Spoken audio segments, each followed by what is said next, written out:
installation, plus receive a free Rectech grill from Root Savers. We just keep on thinking of ways to save you money. From our family to yours, Merry Christmas and Happy Holidays. First Alert Radar, powered by Jim Hudson Automotive Group. Live from Augusta, you're watching News 12 at 6 o'clock. All right, first things first, we're tossing things over to meteorologist Emily Acton. Emily, we've seen a bit of rain to end off our weekend. Yeah, just a little bit of rainfall. Rainfall totals actually here in the CSRA looking around 2.5 inches on average, but that's a different story along the coast. As you saw there, they were seeing plenty of heavy rainfall, and that's really lasted throughout the day for them. But as we head into the overnight hours, things are slowly but surely starting to cool off again for our evening. I'm used to saying overnight hours, but for our evening, again, we're sitting at 52. Not too bad out there. Wind speeds, though, northwest at 13 miles per hour. But again, this is what we're dealing with. This is a look at the radar at the moment. Lots of flash flood warnings along the East Coast, really over the states of South Carolina and North Carolina, seeing that heavy rainfall there. And they have seen almost a foot of rainfall. You heard me right, 12 plus inches of rainfall in some spots along the East Coast. So they are dealing with a lot of wet weather, and we dealt with a lot of that throughout the day today. But good news is things are looking a lot drier for our work week. Sunny sky conditions are in store for us. So looking forward to that, Craig. I'll have it broken down for you coming up soon. All right, thanks for the heads up, Emily. Now, food deserts have been an issue around Augusta, and lately businesses have opened up in some of the more deserted areas, but the need is still present. Audrey Dickerber is live in our newsroom. We checked in with a new store that's been open for a little more than a month that's using an environmentally friendly practice. A big question for people who live in these areas is, what do you do when you don't live in an area that has a grocery store nearby? The Earth Pantry in Augusta is trying to fill that gap, being one of the only grocery stores within walking distance for people who live downtown. They're a zero waste refill store, which means you bring in your own containers or use some that have been donated and fill it with anything from coffee, seasonings, and food to body products and cleaning supplies. The idea is to make it easier to buy what you need and avoid wasting more packaging while also being convenient for those who live nearby. I realized Augusta is the perfect place because there's no grocery here. You either have to go over the river or go out to Evans, but a lot of people don't even have cars, so they're Ubering to groceries or just don't have access, period, with their schedules. So being in Augusta and being downtown gives us the ability to reach those people. On top of helping curb the food desert issue downtown, they are also helping the environment. After being open for 1 month, they have saved 586 containers from ending up in landfills.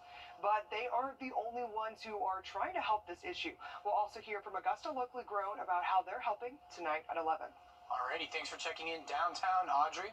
Now, despite outrage in Israel, Quaker Oats is recalling its cereal and several of its granola bars due to potential salmonella contamination. The affected products sold in all 50 U.S. states and territories include Quaker's chewy and dip bars in various flavors, along with some of their puffed and simply granola cereals, plus any variety packs and snack mixes that were the products where they were sold with are also in that recall. The company says so far it has not received any reports of salmonella infections related to these products. Now, a bit regional, a fire destroyed multiple units at a Decatur, Georgia apartment complex overnight. DeKalb County fire crews responded to the blaze just after 3 a.m. Officials confirmed a total of 8 units were lost in the fire. There were no injuries reported, though. Officials are investigating the cause of this fire and believe the blaze started in one unit before spreading to the roof line, damaging the integrity of the building. Unfortunately, it's going to be a total loss today. We had 8 units go up in flames, and our crews were here to extinguish the flames, and luckily, nobody was injured today. More than 24 people were displaced from their homes, and the roof partially collapsed in the middle as firefighters battled the blaze. Oh, it's collapsing. Now, this is the scene of a 5-alarm fire that consumed part of an apartment building in Aurora, Colorado yesterday and continued into the evening. The building was under construction at the time, and that massive blaze caused streets to close around the area.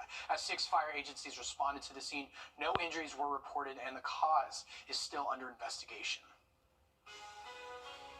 Coming up, strong storms batter Charleston and further up the East Coast. More on that in a moment. And we're drying off and cooling off for the overnight hours. I'll have a check on your full forecast, including your 7-day, coming up.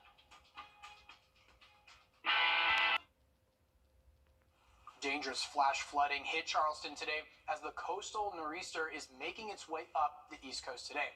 The storm system dumped heavy rain across much of the low country. Cars were partially submerged in downtown Charleston, while the National Weather Service said the tide at the Charleston harbor was extremely high. Some docks were washed away, and flooding was expected into this afternoon. Now, Emily, we're not seeing conditions like that here in the CSRA, but there was some wind and rain earlier. Oh, yeah, definitely. This is actually the first time I'm seeing the pictures and videos of what's happening in Charleston. I've just been reading up on it, and so I saw they had roughly 12 inches of rainfall today, but actually being able to visualize that, definitely crazy. Didn't see anything that drastic or dramatic here in the CSRA. Again, heaviest places or biggest rainfall totals were roughly around 3 inches. But as we head into the overnight hours, or into our evening, I should say, things are calming down for us. We're seeing mostly dry conditions, sitting at 52 right now. So not too bad out there. Wind speeds, though, around 13 miles per hour. So still a little bit windy, but this is the system that we dealt with all day today. Again, we started seeing rain even really late overnight last night into the early morning hours, lasting throughout the greater part of the day. But give it another hour or two, we all should be dry. And overnight, things are going to be calm. Start to our Monday, not looking bad either. But taking a look at rainfall totals. Again, over here in the CSRA, roughly 3 inches is where we were seeing the max. Again, we'll give it a couple more hours to finally get those official totals. But if you look along the East Coast, they were seeing very high rainfall totals. Again, right around a foot of rain over the past 24 hours. So definitely dealing with a lot of flooding over there. Thankfully, we were on the minimal impact side of that, but still saw some wind gusts this afternoon hitting 30 miles per hour in some spots. So we had a windy day, still going to be windy tomorrow. Here's the sustained wind. So that's going to be kind of the constant wind coming from the west, anywhere from 10 to about 15 miles per hour. Could see wind gusts up to 25 miles per hour. So if you took your Christmas decorations in, might need to keep them in for one more day, because again, it's going to be pretty windy out there. But good news is things are looking great for our work week. I'm excited for it. Monday and Tuesday might be a little breezy. We have a strong cold front pushing through Monday, and so that's going to drop us off for our Tuesday. We can expect to see lows to start off the day in the 20s. We'll warm up, though, into the upper 40s for the afternoon. Plenty of sunshine, though, so that's what I'm holding on to there. Then we'll kind of get a little bit more regular in those upper 50s by the end of the week and into the weekend. Overnight lows, though, are definitely going to be cold. Greg, I'm going to have to turn on my heater. I haven't turned it on yet. Definitely going to have to do that. But hey, I want to point this out real quick. Look at Santa. He's on the end of the forecast. We're a week out from Christmas Eve. Wow. So excited for it. But yeah, it's time to turn on the heat officially in the Acton house. I'm going to have to bite the bullet this week. Oh boy, but I'm definitely looking forward to the sunny shift coming up after a dreary weekend. Thanks for the heads up, Emily.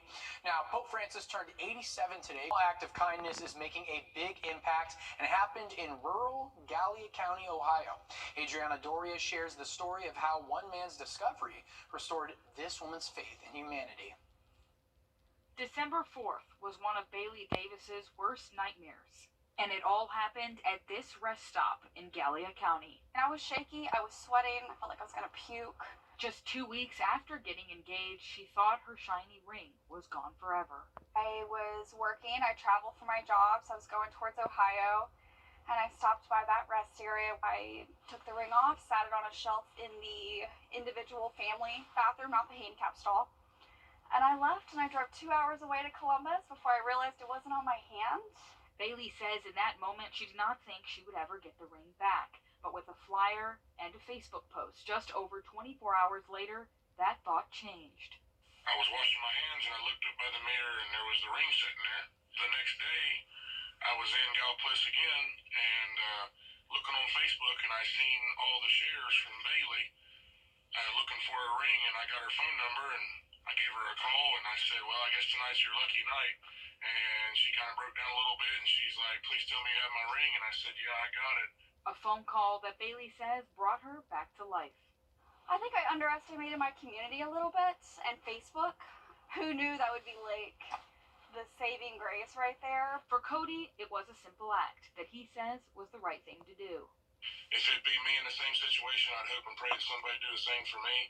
And now, Bailey says that ring holds an even more special place in her heart. I'm just really happy. I don't regret that it all happened, which is crazy. I learned quite a few lessons, and now I feel like I've been put in a position to tell people about it. So it's exciting.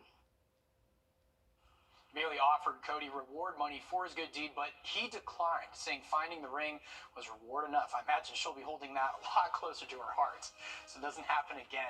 Now, the 250th anniversary of the Boston Tea Party was celebrated in the most expected way, what people did to celebrate when we get back.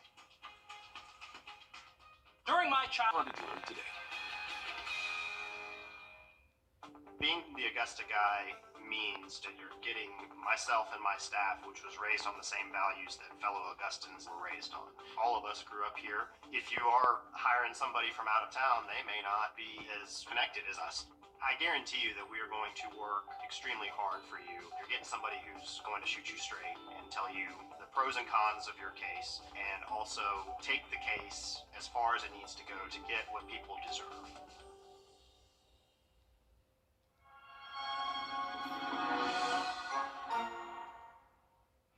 First Alert Radar, powered by Jim Hudson Automotive Group.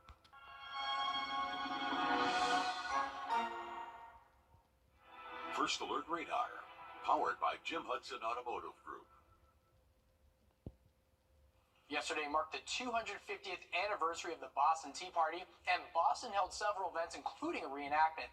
Michael Rosenfield has the details.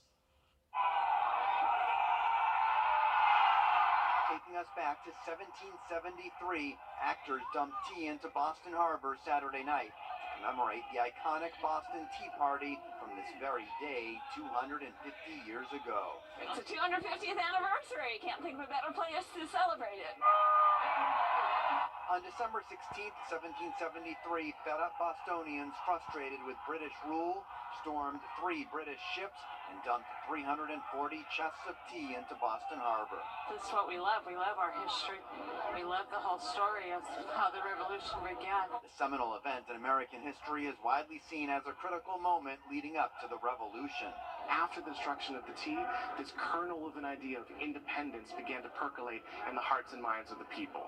That's what the Boston Tea Party did. On Saturday night, actors threw about 2,000 pounds of tea into the water. In 1773, it was more than 92,000 pounds. It was wonderful. Just so many people, so fun, great energy. Loved it. I love the revolution. We live in Boston, learned about it in 3rd grade. I just thought it was a good thing to go to. The ceremony capped off an afternoon and evening in which Boston went back 250 years, actors recreating the discussions, debates, and anger locals felt at the time with taxation at the hands of the English without proper representation in government. We're not going to be alive for the 300th, so we had to be here for the 250th.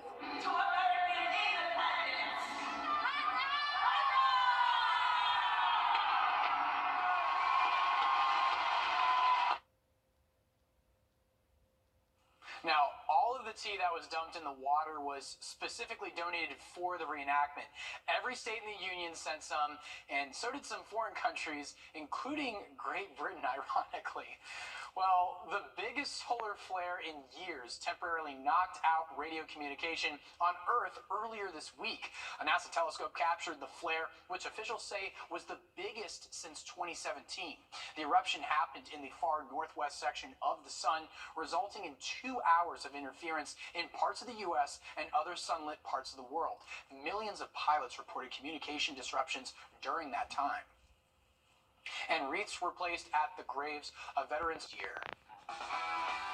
Coming up in sports, local axe thrower competes in the 2023 Axe Throwing USA Pro-Am Championship in Wisconsin. That's all new coming up next. Let's have a conversation. You can see a lot of lightning here. Cars are out there actually hydroplaning. I think it's a dangerous situation. Mama? She's on her way, bud.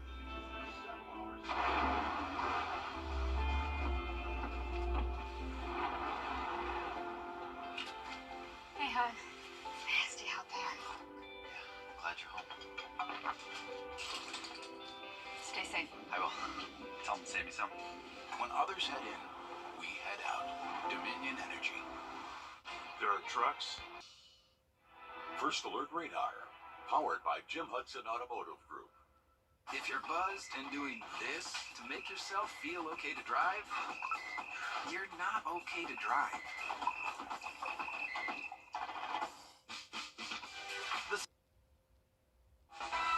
On your sideline, sports brought to you by the Hawk Law Group.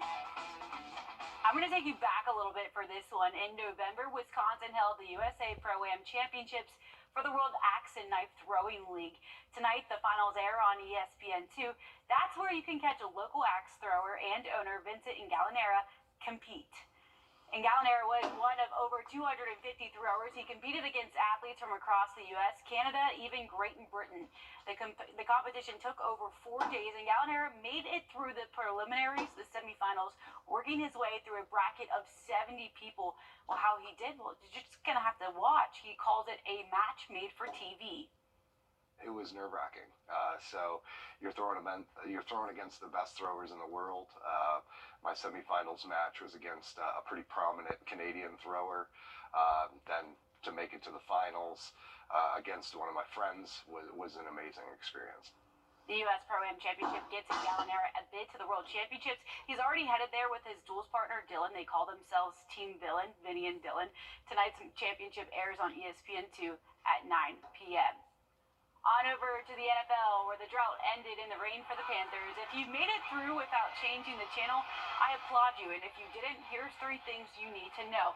1, Atlanta is now out of first place. 2, the Falcons had a chance to pull away with the win, but Desmond Ridder threw another interception in the red zone. And 3, the Panthers' 9 all came off of field goals.